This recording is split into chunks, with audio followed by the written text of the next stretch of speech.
with the second episode of Survivor, Edge of Extinction, in the books and all 18 players, new and returning, still officially in the game. But do we really think Keith Sowell is going to choose to stay? We can confidently begin our seasonal power rankings. So far it seems that the narrative thrust of this season is going to be newbies versus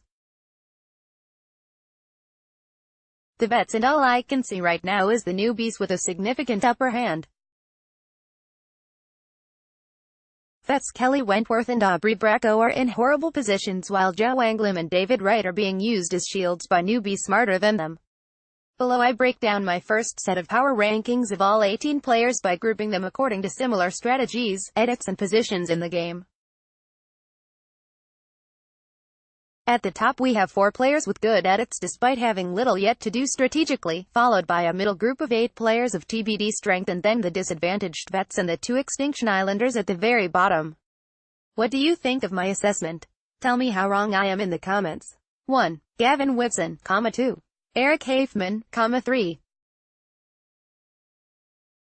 Julie Rosenberg, 4. Lauren O'Connell, Manu. Unfortunately, as is always the case early in the game, we haven't gotten to see how the strategy of the comma will actually play out because they haven't had to put any of it into action at a tribal council yet.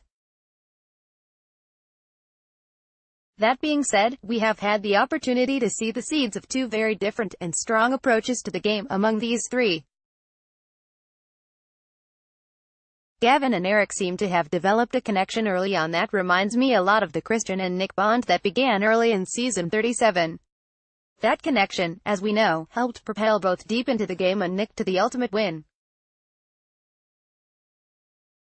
They certainly aren't on the bottom at comma, so they're already basically assured a spot in the inevitable tribe switch and likely making it to the merge as it is, so if they can keep the others from seeing them as a threatening pair, then, woo boy, they'll be in the finals.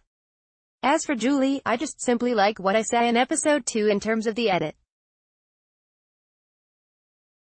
During the 2 idol hunts going on in both camps, the editors thought it was important to give Julie narrative duties over the hunt at comma.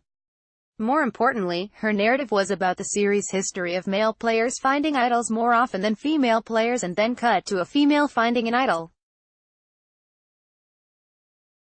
That Julie is the voice given to a story that important signifies to me that she'll be an important player in the dynamics of the season.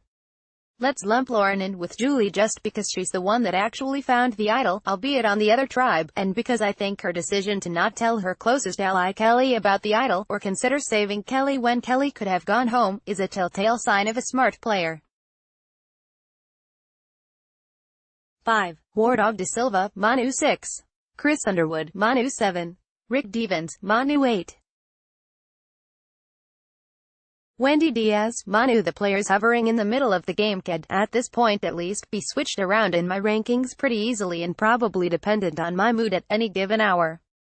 For now I'm really feeling War Dog and Chris at Manu for their decision to ultimately keep their tribe strong for challenges and not vote out Kelly before Keith. That Chris felt comfortable approaching War Dog with the plan to vote Kelly out in the first place means that they trust each other and are making decisions together.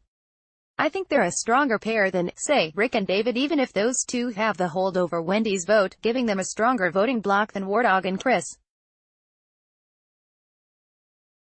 What worries me about Rick, David, Wendy is that Rick seems shifty and I think he'll turn on his own alliance eventually. David even gave him the okay to vote him out at Final Four. David is vulnerable because he's a vet and Wendy is way too unpredictable. Wendy's decision to stick by Reem on the first vote, knowing full well the entire tribe wanted Reem out, was a rookie mistake, and even if it spares her a few weeks, she now has no say whatsoever at camp and will have to settle for being a goat for the rest of the season. 9. Victoria Beaumont, 10. Julia Carter, 11. Ron Clark, 12.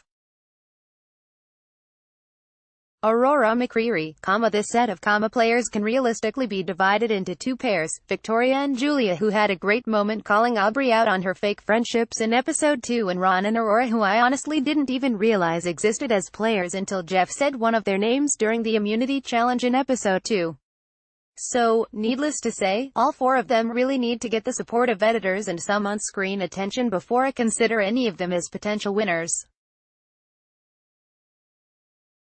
I do think what we saw from Victoria and Julia was a spark of brilliance, but was edited in a way that spoke more to the overall narrative of the season, that the vets are in serious trouble from all the newbies as opposed to just Victoria and Julia being the threats to their safety. To put it differently, Victoria and Julia were used to tell the first chapter in a story of newbies taking out vets that they themselves aren't actually the main characters in.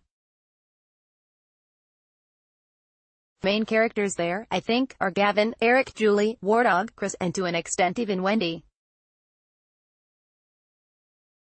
13 David Wright, Manu 14. Joanne Glim, 15. Kelly Wentworth, Manu 16.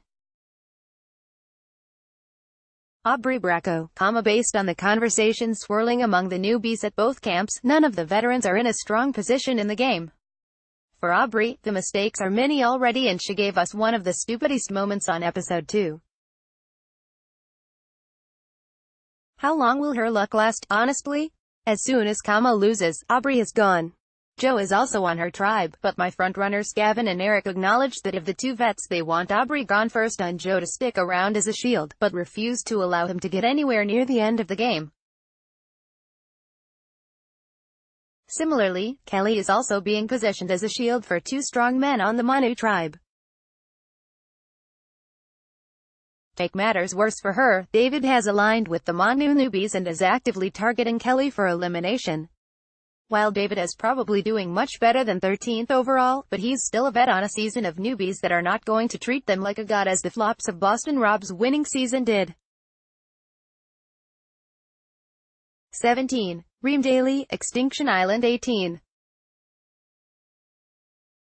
Keith Sowell, status, undetermined. With so much hanging in the balance of how Extinction Island is going to play out this season, we have to put its one current inhabitant close to the bottom and the silly player that somehow struggles with the decision to accept a second chance in the game at the very bottom. Do I think Reem could make a decent run and remain on Extinction Island for a couple weeks? Yes. Do I think she'll eventually raise the white flag of surrender? Yes. Do I think Keith will even go to Extinction Island? No. If he does, do I think he'll last?